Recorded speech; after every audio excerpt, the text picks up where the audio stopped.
Now here's a quick summary if you don't want to watch the whole video. A lot of our mental suffering comes from us having too high of an expectation and those not meeting reality. And to solve this, first, we need to become aware of these expectations. See where they are coming from and then change them and turn them into appreciation and gratitude. That's it. I mean, that's the whole video explained in 2 sentences, really. If you just wanted the juice of this video, the pure lesson, then thank you for watching. This was the video. Have a great day. That's it. I mean, really, it's that simple. Change your expectations. Be grateful. It sounds simple. Most of the time, it is this simple. But we often forget just how powerful it is to change the story that you tell yourself and to not believe everything that you think. For example, let me tell you my story. Actually, the day before I wrote the script for this video, I was trying to go to sleep, but there was some noise outside. Some people were talking loudly and I couldn't go to sleep. It was annoying me, like it was pretty loud, I mean, and I couldn't go to sleep, and I was thinking to myself, man, I should be asleep right now, and I won't be able to get enough sleep. But eventually I somehow went to sleep. And the next day when I woke up and I got to writing the scripts for these videos, I was thinking, okay, what should I write about? And then I see, okay, expectations, a great idea, let's write about those. And I get to the part, but this part actually, I get to this part, writing a story, a personal story. And I was thinking to myself, what could I write about? In that moment, it hit me like a truck, like boom, it just hit me that last night, I was annoyed and worried, oh, I'm not gonna have enough sleep, I should be asleep right now, because some people were talking outside. But then I realized that some people can't sleep because they have gunshots outside of their house. Some people can't sleep because people are shouting outside of their house. And they are hoping that they will wake up alive the next day. And here I am, like, being annoyed and frustrated that some people were talking outside of my house and, oh, I'm not going to be able to get 8 hours of sleep. Like, that's when it like really hit me, like what a small stupid problem I was annoyed at. Because you see, my expectation was that I should get perfect sleep every single night for the rest of my life. Like, do you see how stupid of an expectation that is? Wow, there are other people whose expectations are that I hope that I will survive this night. I hope that no one will come in and steal my stuff. My expectation was that it should be like complete silence while I'm sleeping. Do you see what a stupid expectation that is? So that's when I like lowered my expectation and realized, man, just be grateful that you're alive, that you got a place to sleep at. I mean, this might not have been the best example, but you get the idea that by having high expectations and those not meeting reality, you feel like shit. But most of the time, these expectations are just unrealistic, and that's it. They are just complete bullshit, these expectations, completely unrealistic. And they are most of the time influenced by social media, by our past, and by what other people tell us and what we think is normal. So as you can see, when your expectations don't meet reality, you're upset. This is why I think that social media is such an awful thing, and it's ruining and messing up our mental health. Because it doesn't reflect reality, and it is putting in people unrealistic expectations. For example, you see, people only post pictures when they are happy, when they look the best. They pick the best, like 2 or 3 of the best pictures out of 100. They edit those pictures and then they post it. And then people think that that is the normal, that we should be happy all of the time. But that's not the normal at all. You see, no one posts pictures when they are sad, when they're down. No one posts those pictures. It's always just happy, you're having fun, doing this and that. When people see that and their life doesn't reflect that, then they become upset. that there's something wrong with them, but they don't see the whole picture. That they only post like a distorted image of reality, and that's not who they truly are and how their life is. You know, it's not like they're completely happy all the time and all the time, you know, they're partying and everything. No, that's just what they post on social media. So we get these unrealistic expectations that that's the normal life. You know, that's the normal. And it raises our expectations, and of course it's not going to meet reality. You see, another thing with social media that contributes to us having too unrealistic expectations is that 5% of the people, the top 5%, get 90% of the likes. For example, the top 5% of bodybuilders get 90% of the attention and the likes. Because no one will really care about like an average bodybuilder that's been going to the gym for 2 years. Yes, he might have some following, but most of the attention will go to the Mr. Olympias and the guys who are like completely jacked. See, most of the people see these very rich guys with these fancy cars, everyone's jacked, perfect body, these crazy lifestyles. And we start comparing our life to their life. And of course, when we start comparing, we feel bad. It has planted in our minds a completely unrealistic image of what the normal is. So when we start comparing ourselves, we suffer a lot. Oh, my nose is not as great as his. Oh, my lips are not as good. Oh, her ass is bigger than mine. Oh, my biceps are 2 centimeters smaller than his. This comparing game is ruining our mental health. This is why I advise everyone to just delete social media, to not consume as much. For example, another place where social media sets up these unrealistic expectations are relationships. We see these relationship posts where people are doing this crazy stuff for their partners and they are being this all cute and shit. And this raises our expectations. But in reality, it's not like that. It's completely not like that. They don't show the parts when they are having arguments. They don't show the parts when they get bored of each other. When they disagree, they don't post those things. They only post like these totally unrealistic and probably most of the time fake scenarios on social media, because that's what gets likes and that's what gets attention. And you see like a bunch of people even commenting like my expectations for a boyfriend went up or just random bullshit like that. And we start thinking that our relationship should be like those people's on social media. But that's complete bullshit. You see, yet again, it's a distorted image of reality. That's not how it is. Now another example, and this one is very funny. These unrealistic expectations with traveling or these experiences. I'm going to put up a couple of pictures if I found those. For example, how they look on social media and how it actually is in reality. And this is why most of the time we feel cheated when we go to some place. And it is when we go traveling and really exploring, when we get a surprise, that those are the best moments. Because we didn't have expectations for it. We didn't have like some kind of crazy expectations. We were just exploring and out of nowhere we saw a cute cat. Those are the best times, when we get some kind of surprise. And the list goes on, so many ways in which social media messes up our mental health. And of course there are positive sides to it also, but I think that the negative outweighs the positive. This is why I think I advise everyone to stop using social media. Just cut it out, really. And even if you don't, just stop consuming so much. Realize how bad it is for your mental health. So now let's talk about what can we do about this. How can we manage these situations when we have unrealistic expectations?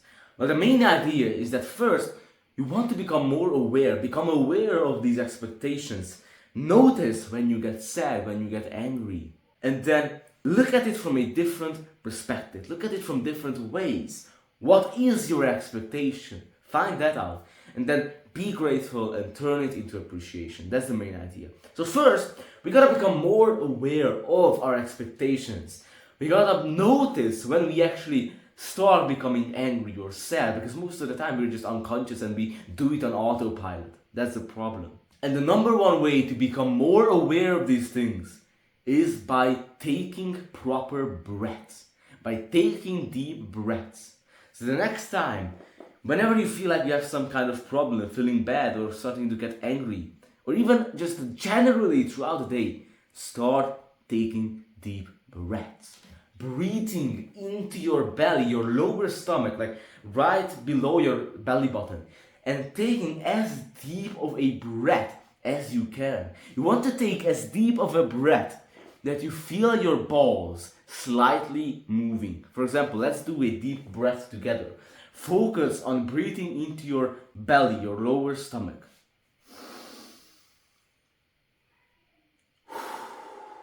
Let's take another one, go even deeper.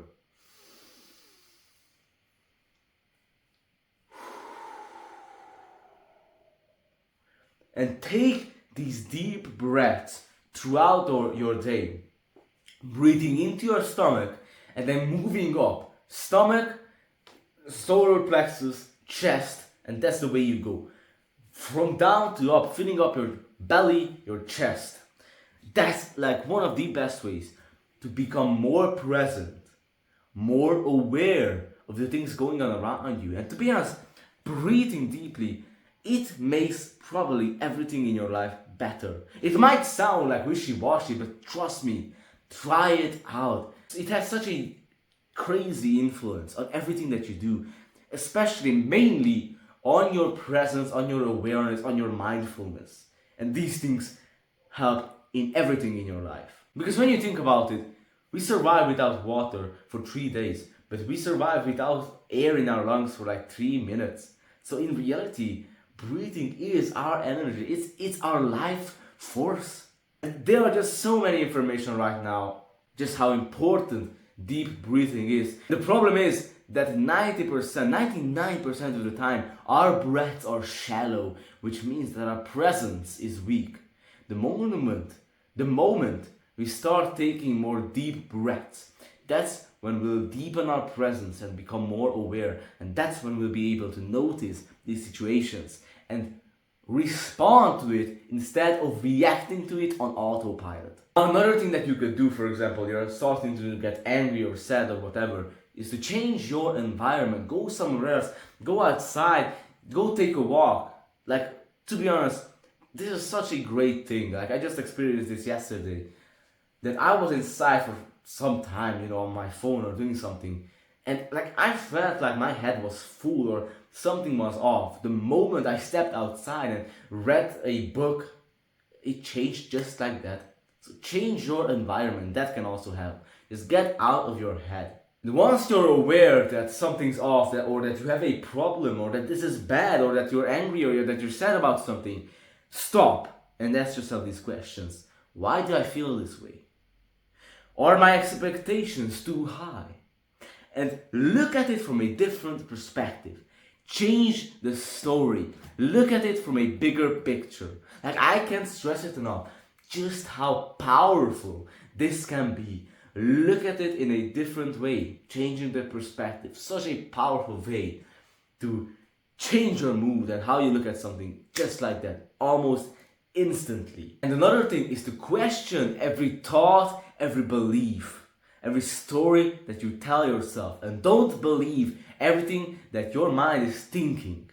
Don't believe all of your thoughts, because most of the time they are just bullshit. Really, it's just your brain trying to interpret reality, but it's not a real representation of reality. My throat is getting kind of sore. I've been talking for a lot. But question your thoughts. Question everything. Another thing that you can do, I wrote this down, this is a stoic practice. You can ask yourself, what is in my control and what's outside my control? For example, your plane got delayed or whatever. No amount of shouting or becoming frustrated will change the weather or make the plane come here faster. The only thing that it's in your control is how you respond to that situation. The only thing that's in your control are your opinion about those things, what you think about that. What you do right now, how you respond to that, that's in your control. Now, another great thing that you can ask yourself is, how can I be grateful for this? When there's something bad happening in your life, ask yourself, how can I be grateful for this? List 3 ways that you can be grateful for this bad thing that is happening in your life. And the reason why I'm saying bad is because most of the time we don't know whether something is bad or not. Because you probably had this experience where something in your past happened that at the time you thought that it was horrible, but it turned out to be actually something good. That's the reason why we don't know whether or not something is going to be good or bad. We just don't know. We just don't have that information because we never know what the future holds. And another thing is to be present. Be here right now. Not in the past, not in the future, not lost in your thoughts, but focusing on what's in front of you right now. Asking yourself, what can I do right now? And just being here. Now, as I said before, you know that we have these experiences where at the time we thought that it was awful, but it actually turned out to be great. Now, it's easy to look at past experiences and see that you had high expectations or that it wasn't as bad as you thought it was. But the challenge is, can you see your situations, your problems, the bad things that are happening right now? Can you see it from that perspective? Is it possible that you're wrong about it? That it's not as bad as you think it is, and it might turn out to be something great? That's the real challenge. Because it's way harder to do that because you're in it. You're in that situation and there's emotions involved. But that's the challenge. Can you find ways to be grateful for it? Is there ways that you might be wrong about it? Is it really that bad? Now, here are some other things that can help with having high expectations and choosing how you want to respond to the situation. First is journaling, and it's also becoming more aware and more mindful. Let's first talk about journaling. It's a great stuff. I mean, really, it's such a great practice to write about your thoughts, your emotions, your experiences. Ask yourself some tough questions. Be completely honest with yourself while you're journaling. Because by journaling, you get to recognize patterns in your thoughts and your behaviors, which is key in noticing high expectations. It's a key thing to notice these patterns in your thinking and in your behavior. For example, with journaling, I realized that when talking to people, I often used to say what I felt was the good response to that question that they asked, instead of actually saying what I thought. And I found it out through journaling. Now, I'm not saying that you can't find these things out without journaling, but journaling makes it 5 times faster. So it's a great practice. Now, the next thing is becoming more aware and more mindful. And why this truly helps is this allows you to respond to a situation instead of reacting to it. To respond to your anger instead of reacting out of anger. And as we said before, the number one way to do it is to take deep breaths throughout your day and to bring your attention to this present moment and focus on your breaths. And of course, meditation can help with becoming more mindful and more present. So you can also do meditation. So that was basically the video. But I actually found it very... So that was basically the video. But I actually find it very interesting how most of how we feel and how we look at the world and our problems, it all goes down internally. It's all internal, how we feel about something, our opinions about something. It's all internal. And just by changing the stories that we tell ourselves, our expectations, our opinions, which are in our control, we get to change how we feel, how we look at things, and we get to change our life just by changing the stories that we tell ourselves and the expectations that we have. And you see, the point here is not to get rid of bad emotions. It's not to get rid of pain and suffering and anger, because you can't. You can't get rid of them. Just in the same way, you can't have up without down. You can't have inside without outside. You can't have pleasure without pain. You can't have good without bad. Trying to get rid of pain and only keeping pleasure is like trying to get rid of buying, but it's like trying to get rid of up and trying to keep down, or trying to get rid of dark and only keeping the light side of it. You can't have one without the other. That's what you got. That's one of the very important things that you gotta realize. You can't have one without the other. It's the principle that if you throw something up, it has to come down. What goes up has to come down. If you feel good, you will have to feel shit also. If you feel shit, you will also have to feel good, because you only know these things by contrast to each other. So that's not the point to get rid of them.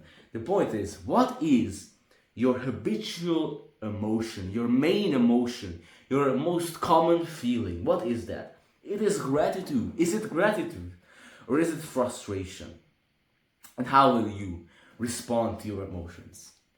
So that was basically the video. Thank you so much for watching. If you're interested, I'm doing free one-on-one calls where you can ask me any question that you want. You can send me an email. We'll arrange a video call and you can ask me any question that you want. So you can, if you want to, you can send an email to me and we'll contact each other. So thank you for watching this video. All the love towards you. Have a great day and goodbye.